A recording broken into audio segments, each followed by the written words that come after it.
Here, a teenage woman gives into the lure, I can't say the word lure. Here, a teenage woman gives into the lure, I can't say that word. Gives into, what's a substitute word for lure? I gave myself the green light to go ahead and buy some books by women in translation. 10 different countries.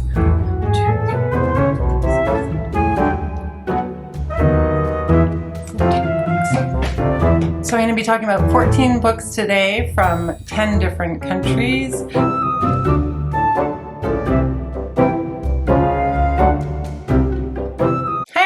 It's me, Jess.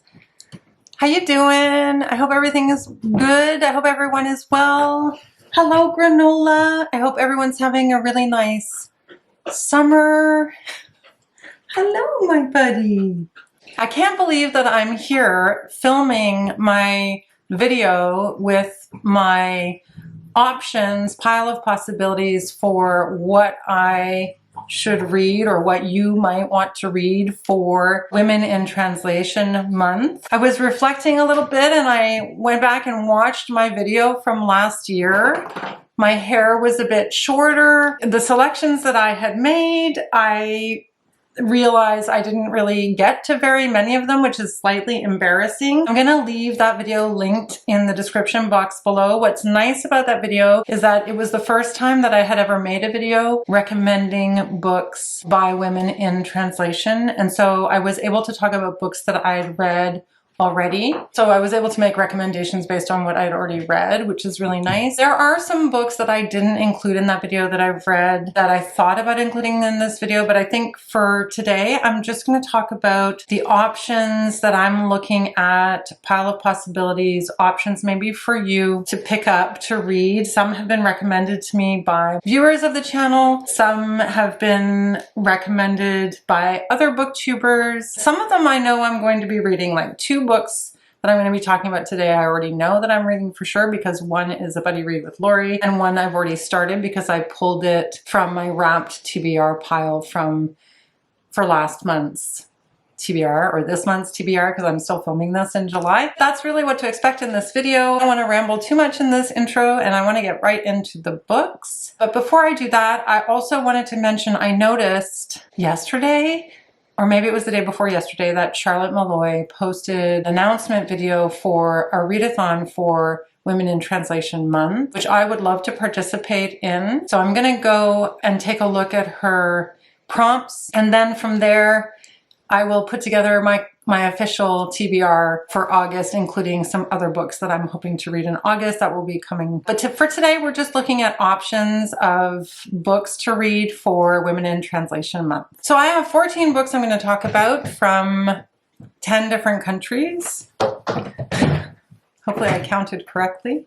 That are works in translation by women that I have not yet read and that I am going to choose from. I will say this, I try to read books that are in translation regularly throughout the year, and a lot of those are books that are by women that are in translation. Last year, one of my favorite books that I read last year was a translated work by Mariana Enriquez called Our Share of Night. If you haven't read Our Share of Night yet, I will leave the link to the video where I gush about Our Share of Night in the description box below. It's a wonderful book. I loved it so much. I also went on a little bit of a buying books for Women in Translation Month because it's something that I treat myself for this time of the year because I just really like supporting women's literature and literature in translation. So, I mean, I buy books all year round, but so the first book that I picked up is Kairos by Jenny Erpenbeck. Many of you will have already heard of this book because it won the International Booker Prize this year. I had spoken about it. It first came on my radar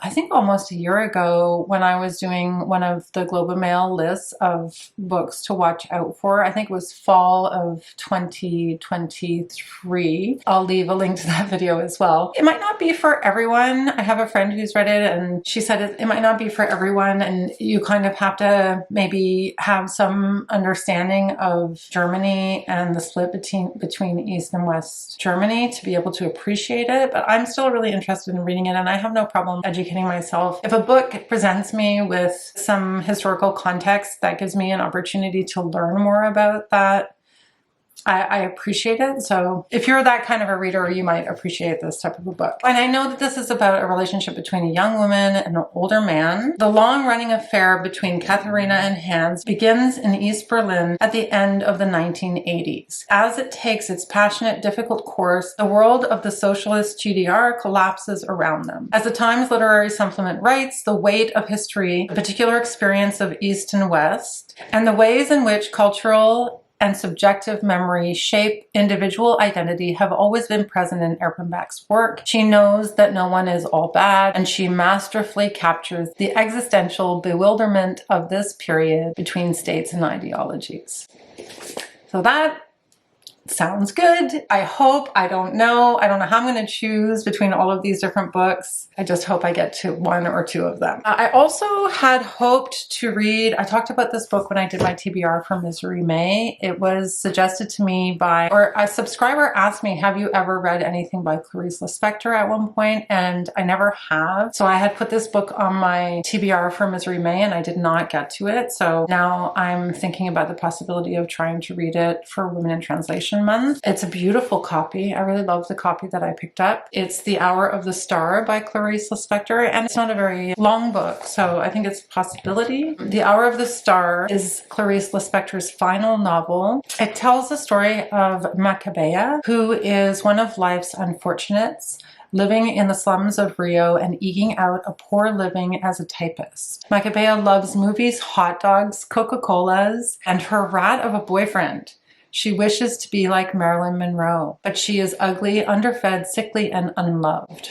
Rodrigo recoils from her wretchedness, and yet he cannot avoid the realization that for all her outward misery, Macabea is inwardly free. She doesn't seem to know how unhappy she should be. The spectre employs her pathetic heroine against her urbane, empty narrator. So actually this is narrated by the cosmopolitan Rodrigo S.M. And it is Rodrigo S.M. who tells the story of Macabea. So Lispector employs her pathetic heroine, this Macabea, against her urbane, empty narrator, edge of despair to edge of despair. And working them like a pair of scissors, she cuts away the reader's preconceived notions about poverty, identity, love, and the art of fiction. In her last book, she takes readers close to the true mystery of life and leaves us deep in Lispector territory. Sounds really good. Sounds fantastic. Definitely hoping I can get to it, and then we'll see. Maybe I'll be able to read some more Lispector at some point as well. If you've read anything by Clarice Lispector, let me know in the comments section below. This next book was, I don't know if it was longlisted or shortlisted for the Booker Prize in 2023, but I thought it sounded really interesting and I had picked it up in a recent book haul. I talked about it, and that is Mother Dead by Vigdis Hjorth. I'm not sure if I'm pronouncing it correctly. This author is Norwegian, and this is about motherhood.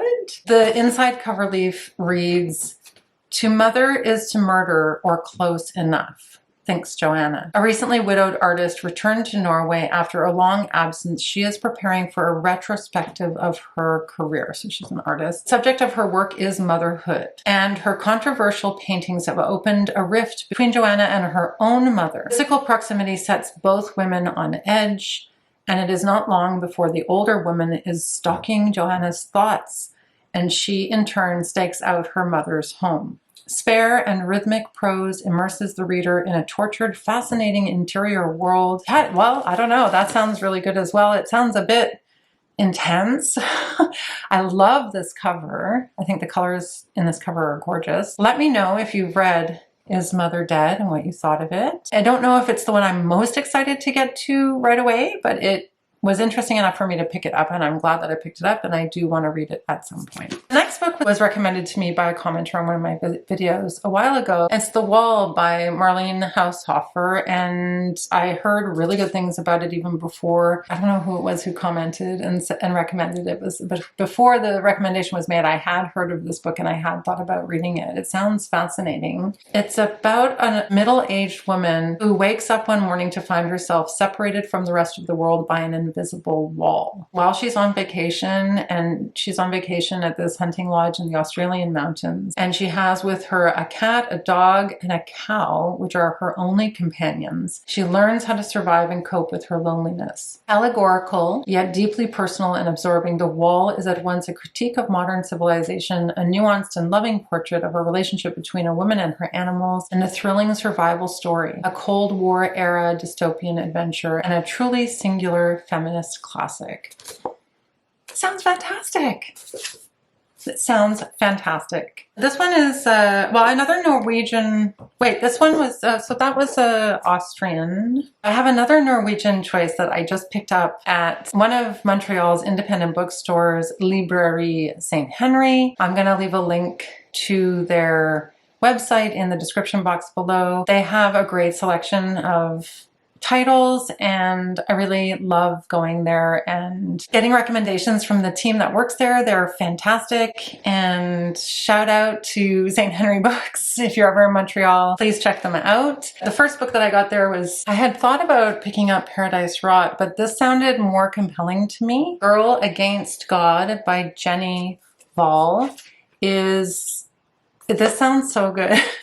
It says, welcome to small town Norway. White picket fences run in strict rows and strict white Christian values run deep. Here, a teenage woman gives in to the temptation of rebellion offered by the upstart black metal scene. She is a creature of obscure creativity and of a hatred she holds dear.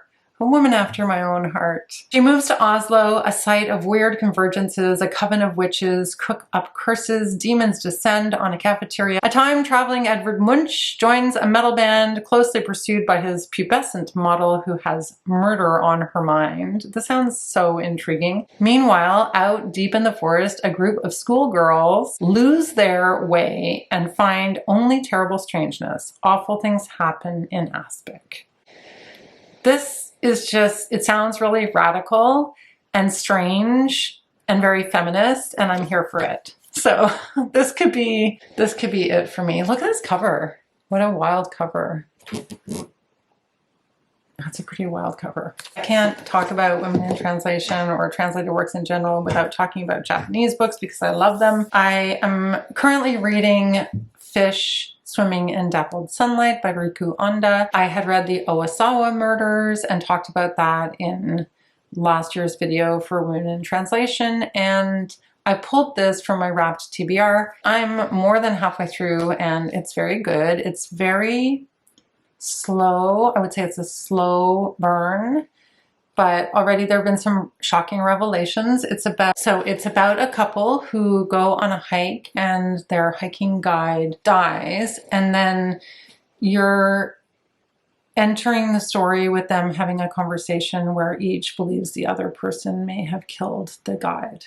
There's mystery around how the guide was killed, and there's suspicion on both sides. They're suspicious of each other. I'm really enjoying this one, so that for sure is going to be read. The other Japanese book that I wanted to put in this video is one that I picked up during a recent book haul because I noticed that it had an introduction by Lauren Groff. I recently read Matrix by Lauren Groff and really enjoyed it. Women Running in the Mountains by Yuko Tsushima. And this is, I think, about a woman. It's about motherhood as well. It's about a single mother. It says, alone at dawn in the heat of midsummer, a young woman named Takiko Odaka departs on foot for the hospital to give birth to a baby boy. Her pregnancy is a source of sorrow and shame for her abusive parents. For Takiko, however, it is a cause for reverie. Her boy, she imagines, will be hers and hers alone, a challenge that she also hopes will free her. Takiko's first year as a mother is filled with the intense bodily pleasures and pains that come from caring for a newborn. This sounds like a little bit similar to Soldier Sailor, but without the husband. I think it's really interesting to read the perspective of a single mother, having been a single mother myself, and it'll be interesting maybe to read about the perspective of being a single mother in another culture. It says, Takiko's first year as a mother is filled with the intense bodily pleasures and pains that come from caring for a newborn. At first, she seeks refuge in the company of other women in the hospital in her son's nursery. But as the baby grows, her life becomes less circumscribed as she explores Tokyo, then ventures beyond the city into the countryside toward a mountain that captures her imagination and desire for a wilder freedom. I didn't purchase this at Library St. Henry. I had purchased it at another bookstore, but I was speaking to the woman there and she had read it and she said it was really good and that she really enjoyed this author's writing about motherhood. So I take that recommendation. Last book that I picked up when I was on my little shopping spree at Library St. Henry is Shocked Earth by Saskia Goldschmidt. This is a climate story. So Saskia Goldschmidt is a Dutch writer. Femke, her mother and her grandfather have very different ideas about how to run their family farm. Tensions between mother and daughter are growing. Femke wants to switch to sustainable growing practices, whilst her mother considers this an attack on tradition. To make matters worse, their home province is experiencing a series of earthquakes caused by gas extraction from beneath the ground near their farm. Yikes. While the cracks and splinters in their farmhouse increase, the authorities and the gas company refuse to offer the local farming community any help. In Shocked Earth, Saskia Goldschmidt investigates what it means to have your identity intensely intertwined with your place of birth and your principles at odds with your closest kin, and how to keep standing when the world as you know it is slowly falling apart. This sounds really intense, but very timely and could be really excellent. It sounds good. Next two books I've had on my bookshelves for a little while and I've wanted to read for a little while but haven't gotten to them or haven't felt like I had the stomach to read them, which sounds negative, but I just think they're both going to be really intense reads, and so I'm not sure if I'm going to get to them, but I still want to highlight them. The first one is Minor Detail by Adania Shibli. This is about a Palestinian woman who is reflecting on the history, in particular incidents during the summer of 1949, 1 year after the war that the Palestinians mourn as the Nakba, a catastrophe that led to the displacement and expulsion of some 700,000 people. Israeli soldiers attack a group of Bedouins in the Negev desert, killing everyone except a teenage girl, and they capture the girl and later rape her, kill her, and bury her in the sand. Many years later, in the near present day, a woman in Ramallah tries to uncover some of the details surrounding this particular rape and murder and becomes fascinated to the point of obsession, not only because of the nature of the crime, but because it was committed exactly 25 years to the day before she was born. Shibli masterfully overlays these two translucent narratives to evoke a present forever haunted by the past. This spare and haunting novel cuts to the heart of the experience of erasure, dispossession, and life under occupation in Palestine, and reveals the difficulty of piecing together the shards of a narrative concealed by a fragmented history. It's made the rounds. Everyone's talked about it. I'm sort of not last to the party, but I'm slow to get to this because I think it's going to be really intense, even though it's a short little read. But I think it's probably a very important read, so I'd like to get to it if I can. And then we have Hurricane Season by Fernanda Melchor. I've had this on my radar since last year. It's a witchy book. Melchor is a Mexican writer. It was shortlisted for the 2020 International Booker Prize, so it's definitely been around for a while. The back reads, "The witch is dead, and the discovery of her corpse has the whole village investigating the murder." As the novel unfolds in a dazzling linguistic torrent, with each unreliable narrator lingering on new details, Melchor extracts some tiny shred of humanity from these characters and creates a swirling portrait of a damned Mexican village. I don't know exactly what the plot of this novel is. I just know that it's quite intense. I think it's violent. I think it's creepy. Some people have said it's been hard to read, but that doesn't really put me off. In fact, it makes me more interested in reading it. I might hold on to this one until spooky season, or I might read it this month. I'm not sure. Lori and I have decided that we are going to buddy read Elena Knows by Claudia Pinheiro. talked about this book last year in my video for Women in Translation, never got to read the book, so it's far past due for me to read it. Again, I'm kind of late to the party with this one. It's been reviewed by many people on BookTube, but it sounds so good, and I still want to make sure to read it. It's not very long. It's about a mother, Elena, who finds her daughter's body hanging in the belfry of the church. And then she devotes herself to the investigation into what happened to her daughter because it was swiftly closed by the authorities. And she really refuses to accept police's version of what happened. And she has an illness. I don't know if she has Parkinson's or another illness. I think maybe Parkinson's is what I remember hearing. And she has a disability and physical limitations. She pursues this doggedly, and it's supposed to be fantastic. It's supposed to be amazing. I'm looking forward to reading that with you, Lori. I also have Claudia Pinera's other book, her newer book, A Little Luck, which also sounds really good. If you've already read Elena Knows, you might want to pick this one up. This one is about Mary Lowen, who returns to Buenos Aires, where she escaped in a fugue of guilt and isolation after a shocking accident. She is not the same. Not her name or voice, not even the color of her eyes. The neighborhood looks different too, but she's still the same woman and it's still the same place. And as the past erupts into view, they slowly collide. If anyone has read this and wants to add a little bit more detail to what A Little Luck is about, I have purposely not really watched any reviews because I wanted to keep it fresh for myself when I got to it. So those two by Claudia Pinera. And then I just wanted to give a little shout out to my Russian book in translation that I'm almost finished. I have about 30 pages to go in The Boarding School Girl, Nadezhda Kvochkinskaya. I hope I pronounced that right. I am loving this book. It's about little Lolenka, 15-year-old Lolenka, who is the boarding school girl, and she meets this older man who lives in her neighborhood, Verititsin, and they strike up a friendship. Verititsin is a kind of, I guess, a radical sort of character, and he suggests to her that her education is not so important and that she needs to think about herself and her own life and the things that she wants. And he influences her and she kind of breaks with tradition. It's great so far. I'm going to try to see if I can find other books by this author. For those of you who don't know, my daughter had suggested several books to me to read for this college reading vlog. It is taking me kind of forever to finish it, but I promise it will be finished at some point, and I'm still putting together all of the editing, and I still have one more book to read. I'm enjoying doing it, but it's taking a little bit longer because of my other YouTube commitments. So yeah. This one I can safely recommend. So those are the books that are on my radar for Women in Translation Month. Let me know if you've, as I say, read any of these, if you wanted to add to the conversation around these particular books that I've highlighted, or let me know of other books that you're reading for Women in Translation Month. I will be back soon with my August TBR that will include books that I've chosen relative to the prompts that Charlotte Malloy has put together for her reading challenge for Women in Translation Month. I'm really excited about that. I'm really looking forward to picking some of these books out for some of those prompts. It'll be a fun time. Until then, bye for now. It's very exciting, Women in Translation Month, really, because you get to think about all of these other blah blah blah blah.